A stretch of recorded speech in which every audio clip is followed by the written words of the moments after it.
ये कहानी है दो दोस्तों की। एक थे स्कूल प्रिंसिपल और दूसरे थे बिजनेस पर्सन। दोनों सक्सेसफुल, पर एक अमीर बना और दूसरा जिंदगी भर बिल्स के नीचे ही दबा रहा। ये कोई फिल्म नहीं है, ये है rich dad poor dad, Robert Kiyosaki की पर्सनल कहानी, जिसमें उन्होंने कंपेयर करा है अपने दो डैड्स के फाइनेंशियल फिलॉसफीज को। और इस कहानी के बीच में मिलते हैं हम, मिडिल क्लास इंडियंस, जो फाइनेंशियल फ्रीडम के पीछे भाग तो रहे हैं पर कभी सीखा ही नहीं कि पैसा काम कैसे करता है। इस वीडियो में हम सिंप्लीफाई करेंगे कि इस इंटरनेशनल बेस्ट सेलर के 6 सबसे ज़्यादा पावरफुल लेसन्स क्या हैं विद आवर ओन देसी कॉन्टेक्स्ट। तो चलिए शुरू करते हैं। सबसे पहला लेसन और सबसे बड़ा झटका, अमीर लोग पैसे के लिए काम नहीं करते बल्कि पैसा उनके लिए काम करता है। कियोसाकी के पुअर डैड, जो एक वेल एजुकेटेड स्कूल टीचर थे, हमेशा कहते थे बेटा पढ़ाई करो, अच्छी नौकरी लो, बेनिफिट्स मिलेंगे और लाइफ सॉर्ट हो जाएगी। हम सबके फादर्स शायद इसी टाइप का एडवाइस हमें देते हैं। पर उनके रिच डैड, जिनके पास फॉर्मल डिग्री नहीं थी, बोलते थे सैलरी को मत चेस करो, समझने की कोशिश करो कि पैसा दुनिया में काम कैसे करता है। लेसन ये है कि मिडिल क्लास, हमारे जैसे लोग, पैसा कमाते तो हैं पर फिर उसी पैसे से हम लाइबिलिटीज इकट्ठा कर देते हैं। गाड़ी ले लेंगे, EMIs शुरू हो जाएंगी, बिल्स हो जाएंगे। लेकिन रिच लोग पैसा कमाने के बाद उसे इन्वेस्ट करते हैं एसेट्स में, जैसे रियल एस्टेट, स्टॉक्स या बिजनेसेस, जो उनके लिए पैसा बनाते हैं। रिच डैड कहते थे if you work for money you are a slave to it, but if you learn to make it work you are free.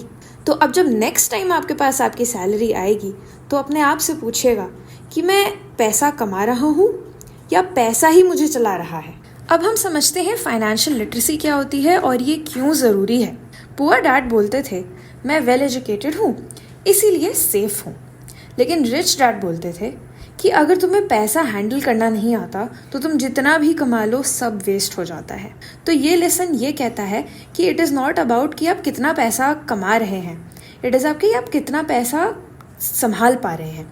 Financial education का मतलब है पैसे को समझना, यानी कि एसेट्स क्या होते हैं, लाइबिलिटीज़ क्या होती हैं और दोनों में फ़र्क क्या होता है। हमारे जैसे मिडिल क्लास लोगों का सबसे बड़ा मिस्टेक यही होता है कि हम लाइबिलिटीज़ को ही एसेट समझ लेते हैं। जैसे गाड़ी लाइबिलिटी, बिग फ्लैट स्क्रीन वाला टीवी लाइबिलिटी, EMI पे कुछ भी ले लेना अमेज़ॉन से लाइबिलिटी, फ्लैट अगर हमारे पास प्रॉपर्टी है पर अगर हम उसे रेंट पे नहीं डाल रहे हैं लाइबिलिटी। लेकिन अगर तुम्हारे पास एक फ्लैट है जो रेंट ला रहा है, now that is an asset.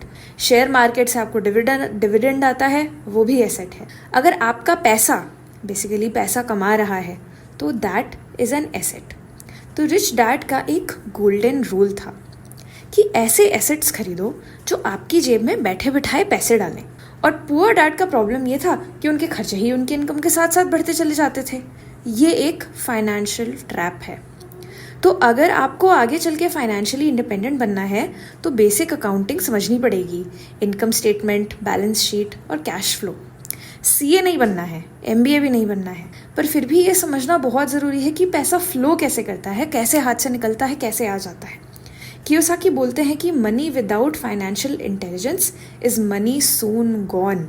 तो अगली बार जब भी आपके पास पैसा हाथ लगेगा तो सोचिएगा कि लाइबिलिटी खरीदने जा रहे हैं आप या फ्रीडम।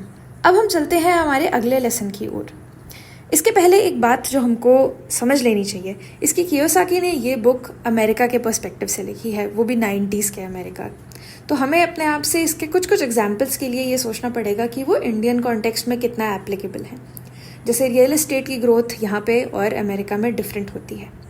बात ये आ जाती है कि हमें ओवरऑल लेसन पकड़ना है, तो हम देखते हैं कि नेक्स्ट लेसन क्या है और किस तरीके से हम इन लेसन्स को, इस बुक के लेसन्स को अपने कॉन्टेक्स्ट में अप्लाई कर सकते हैं। Mind your own business. चौंक गए कि नहीं? ये लेसन थोड़ा मिसलीडिंग लग सकता है, बट ध्यान से सुनिए। माइंड योर ओन बिजनेस का मतलब ये है कि आप जॉब मत छोड़ दीजिए। नहीं, अभी तक तो हम बहुत ही रेडिकल बातें कर रहे हैं, पर आपको जॉब नहीं छोड़नी है। इसका मतलब ये है कि आप धीरे धीरे कुछ ऐसा बिल्ड करना शुरू करिए जो आपको बिलोंग करता है। रिच डैड बोलते थे ज़्यादातर लोग अपनी ज़िंदगी किसी और का ही बिजनेस बनाने में गुजार देते हैं। मतलब जब आप जॉब कर रहे होते हैं, कंपनी के लिए काम कर रहे होते हैं, आप किसी और का सपना ग्रो कर रहे होते हैं, किसी और के लिए प्रॉफिट कमा रहे होते हैं, लेकिन आपका खुद का क्या? पुअर डैड ने अपनी लाइफ एक सिक्योर जॉब में निकाली, अच्छी सैलरी मिली, अच्छी पेंशन आई, अच्छे बेनिफिट्स मिले, पर रिटायरमेंट के बाद एक तरीके की डिपेंडेंसी आ ही गई। रिच डैड ने बिजनेस और एसेट्स बनाए, जिससे रिटायरमेंट नहीं फ्रीडम आई। कियोसाकी कहते हैं कि स्टार्ट स्मॉल, तो आप जॉब करते रहिए लेकिन साइड में एक एसेट बिल्ड करना शुरू करिए। आपके एसेट्स रियल एस्टेट में हो सकते हैं, आपका स्टॉक्स का पोर्टफोलियो हो सकता है, या फिर कोई आपका स्मॉल बिजनेस भी हो सकता है। सबसे इम्पॉर्टेंट पार्ट इन सब चीज़ों का है कि आपकी ओनरशिप होनी चाहिए। अगर आप ओनरशिप नहीं ले रहे हैं अपने इनकम सोर्स की, तो आप एट सम पॉइंट डिपेंडेंट हो जाएंगे। मतलब कि जॉब आपका पहला इनकम सोर्स है, पर बिजनेस है जो आपके लिए वेल्थ क्रिएट करेगा, और आपके एसेट्स होंगे जो उस वेल्थ को स्टेबलाइज कर देंगे।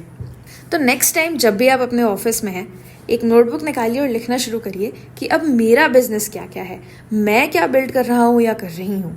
क्योंकि जॉब से तो आपकी सर्वाइवल होगी, लेकिन आपकी लेगेसी आपके बिजनेस से ही बनेगी। अब हम समझेंगे कि टैक्सेस की हिस्ट्री क्या है और कॉर्पोरेशंस इतनी पावरफुल कैसे होती हैं। अब ये वो पार्ट है जहाँ पे हमारे जैसे लोग बड़े परेशान हो जाते हैं, मिडिल क्लास लोग, और वो है टैक्सेस। पुअर डैड का माइंडसेट है कि पे योर टैक्सेस, रूल्स को फॉलो करो और एक अच्छा सिटीजन बन के रहो। ये बात गलत बिल्कुल भी नहीं है, लेकिन इसमें जो है थोड़ा सा लॉजिक आ जाता है जो हमें रिच डैड देते हैं, और वो कहते हैं कि रूल्स को समझो पर उनका इंटेलिजेंट यूज़ करो। कियोसाकी बताते हैं कि हिस्टोरिकली इनकम टैक्स एक टेम्परेरी चीज़ थी। पहले सिर्फ किंग्स और मिलिट्री को ही देना होता था, लेकिन जैसे जैसे मिडिल क्लास बढ़ता गया, ये टैक्स परमानेंट बन गया और मिडिल क्लास ने सबसे ज़्यादा पे करना शुरू कर दिया। अब यहाँ पे आता है रिच डैड का मास्टर स्ट्रोक, कॉरपोरेशंस। रिच लोग अपने इनकम को पर्सनल नेम में नहीं, कॉरपोरेशंस के नाम पे अर्न करते हैं। क्यों? क्योंकि कॉरपोरेशंस को ज़्यादा राइट्स मिलते हैं और कम टैक्स देना पड़ता है। टिपिकल एम्प्लॉई अर्न करता है, टैक्स पे करता है और फिर बचे हुए पैसे से एक्सपेंसेस चलाता है। Rich person through a corporation earn करता है, फिर एक्सपेंसेस करता है, जैसे उसका कार हो गया, ट्रैवल हो गया, बिजनेस मील्स हो गए, और फिर जो पैसा बच जाता है उस पर टैक्सेस देता है। मतलब सिस्टम सेम है, पर भाई गेम बिल्कुल ही अलग है। कियोसाकी का कहना सिंपल है, अगर आप वेल्दी बनना चाहते हैं तो सिस्टम को समझिए, रूल्स को ब्रेक मत करिए, पर उनको स्मार्टली प्ले करना सीखिए। ये हमारे लिए की लेसन है। अब यहाँ पे इंडियन कॉन्टेक्स्ट की जो है एक यहाँ पे बात आ जाती है कि हमारे यहाँ कॉरपोरेशंस इस तरीके से काम नहीं करती हैं, बट डेफिनेटली हमारे यहाँ भी टैक्स के रूल्स ऐसे हैं जिनको हम अच्छे से स्टडी करें तो हमें पता चलेगा कि किस किस तरीके से हम टैक्स को सेव कर सकते हैं, किस किस तरीके से हम अपनी वेल्थ को अलग अलग जगह पे सेफली इन्वेस्ट कर सकते हैं। तो ये दिमाग लगाना ज़रूरी है। टैक्स की नॉलेज और कॉर्पोरेट स्ट्रक्चर समझने से हमारा पैसा हमारे पास ज़्यादा रहेगा।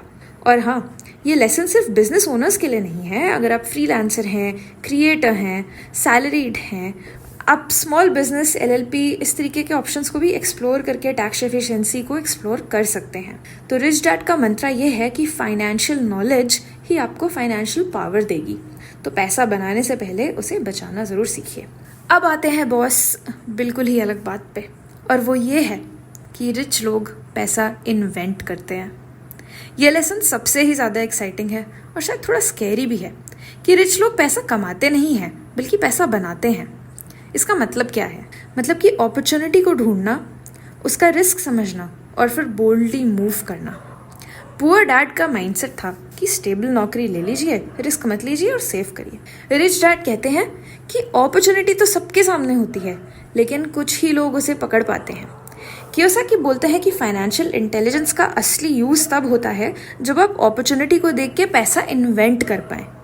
जैसे कि क्या इसका मतलब है? जैसे कि मान लीजिए आपने कोई under valued real estate opportunity identify करी आपने, या फिर कोई नया बिजनेस है, कोई छोटा बिजनेस है जिसको आप स्टडी करके ये बता पा रहे हैं कि हाँ इसमें पोटेंशियल है और आप इसमें पैसा जो है लगाएंगे तो वो मल्टीप्लाई होगा।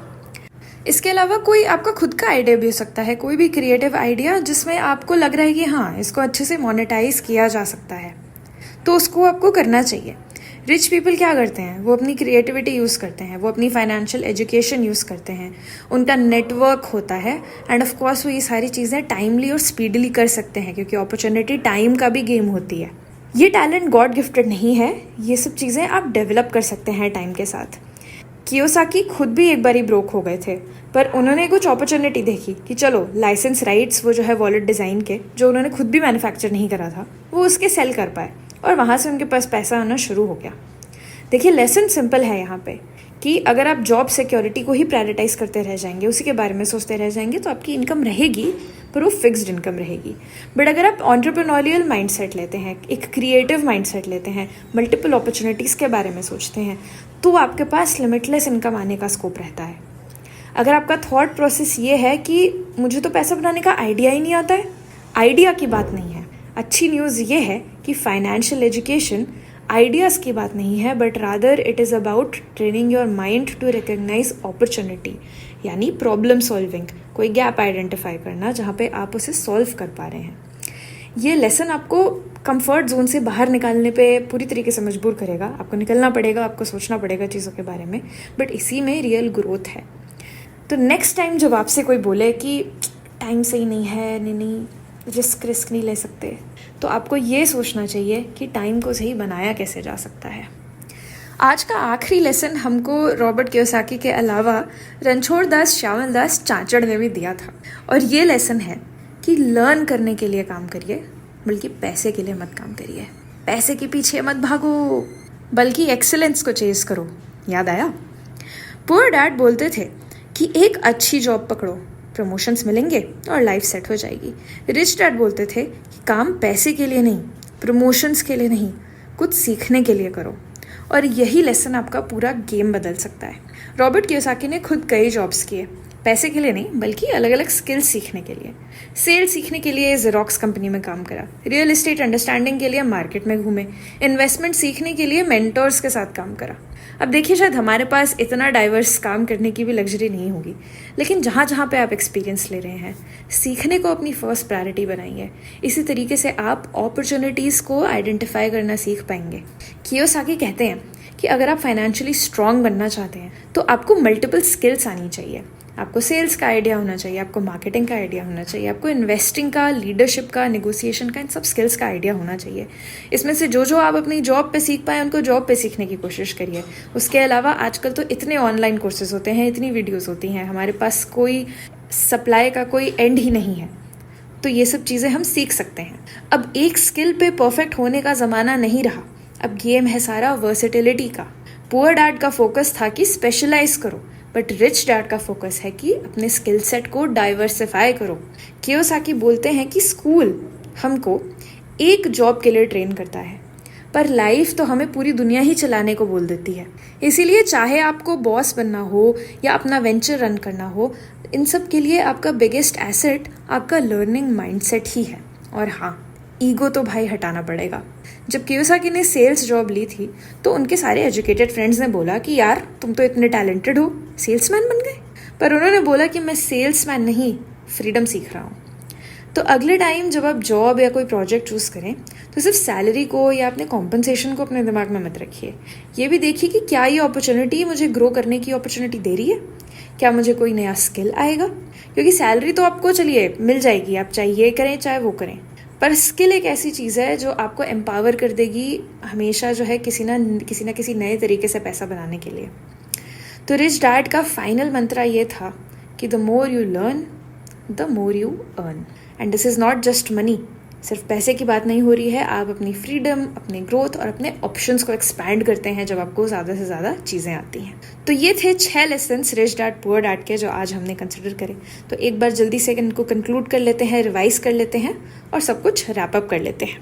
तो अब जब हमने ये बुक पढ़ी ली है ऊपर से, तो एक चीज़ क्लियर है कि ये किताब हमको पैसा कमाने की रेसिपी नहीं दे रही है, नॉट एग्जैक्टली। और जैसा हमने देखा कि ये जो है 90s के अमेरिका के हिसाब से लिखी गई है, तो हमें डेफिनेटली ओवरऑल लेसन्स को लेके अपने हिसाब से क्रिएटिवली सोचना होगा। बट रादर ये बुक हमें इनकरेज कर रही है कि हम अपना माइंडसेट चेंज करें, हम अलग तरीके से अब अपनी स्किल्स को, अपनी जॉब को, इन्वेस्टमेंट्स को, इन सब चीज़ों को अप्रोच करना शुरू करें। ये एक ऐसा माइंडसेट है जो स्कूल में हम बिल्कुल भी नहीं सीखते हैं। जब हम सिक्योर लाइफ चूज़ करते हैं, जो अपने आप में गलत बात नहीं है, लेकिन हम उसे इस तरीके से चूज़ करते हैं कि वो हमें फाइनेंशियली फ्री बनने से रोक लेती है। तो अब फटाफट से जो है हम 6 लेसन्स को फिर से एक बार देखते हैं। लेसन 1 है कि पैसे के लिए काम मत करिए, बल्कि समझने की कोशिश करिए कि पैसा कैसे काम कर सकता है और आप उसे अपने लिए कैसे काम करवा सकते हैं। Lesson number 2, financial literacy income से ज़्यादा इम्पॉर्टेंट है। लेसन 3, अपने एसेट्स बनाइए और अपने काम से काम रखिए, लाइबिलिटीज़ के चक्कर में मत फंसिए। लेसन 4 है कि सिस्टम को समझने की कोशिश करिए, टैक्सेस कैसे वर्क करते हैं, बिजनेसेस कैसे वर्क करते हैं आपकी कंट्री में, क्या क्या रूल्स हैं, ये चीज़ें पता होना बहुत ज़रूरी है। लेसन नंबर 5, अपॉर्चुनिटीज़ हर जगह होती हैं, उन्हें देख के पैसे को सिर्फ कमाना ही नहीं बल्कि उसको इन्वेंट करना, उसे बनाना चालू करिए। लेसन 6 है कि जॉब्स को मत से चेस करिए बट रादर स्किल्स को चेस करिए कि कौन सी जगह पे कौन से स्पेस में आप क्या क्या सीख सकते हैं, कौन कौन सी नई और यूजफुल चीज़ें सीख सकते हैं। अब देखिए, बात यह है कि ये समरी पूरी बुक का रिप्लेसमेंट तो नहीं है, इवन दो हमने मोस्ट पॉइंट्स देख लिए हैं। ये एक शॉर्टकट है जो आपको क्लैरिटी दे रहा है ओवरऑल कॉन्सेप्ट्स की, लेकिन आपका अच्छा ट्रांसफॉर्मेशन तो तभी आएगा जब आप पूरी किताब पढ़ेंगे। रिच डैड पुअर डैड में और भी चीज़ें कवर होती हैं, जैसे वो बहुत सारे रियल लाइफ एनेक्डोट्स देते हैं, पर्सनल स्टोरीज बताते हैं, डिटेल्ड एक्सरसाइजेस देते हैं और माइंडसेट ट्रैप्स जिसमें हम अक्सर फंस जाते हैं उनसे निकलने के रास्ते भी बताते हैं। तो ट्राई करिए कि आप जो है बुक पढ़ें या जो फुल ऑडियो बुक होती है उसको भी एक बार ज़रूर सुनें। थोड़ा डिटेल्स, डेप्थ और रियल इम्पैक्ट आपको वहाँ से और निकल के आएगा। बाकी याद रखिए कि पैसे का गेम सिर्फ नंबर्स का नहीं होता है, ये गेम होता है माइंडसेट का, डिसिप्लिन का और लॉन्ग टर्म थिंकिंग का। तो अपनी एक नोटबुक बना लीजिए, उसमें लिखना शुरू कर दीजिए कि आपका करंट फाइनेंशियल माइंडसेट क्या है, आपकी लाइबिलिटीज़ क्या हैं, आपका एसेट क्या बन सकता है और आप अपना फाइनेंशियल माइंडसेट कैसा बनाना चाहेंगे। क्योंकि आप या तो पुअर डैड की लाइफ जीते रहेंगे या फिर एक दिन आप रिच डैड की तरह अपनी लेगेसी क्रिएट कर सकते हैं। चॉइस आपकी है। अगर ये समरी आपको यूज़फुल लगी, इंसाइटफुल लगी, इससे आपकी कोई हेल्प हुई तो ज़रूर से इसको लाइक करिए, शेयर करिए, कमेंट करके हमें बताइए कि कौन सी बात इस बुक की आपको सबसे ज़्यादा अच्छी लगी और किस तरह से हम अपनी समरीज़ को आपके लिए और इम्प्रूव कर सकते हैं। See you in the next one.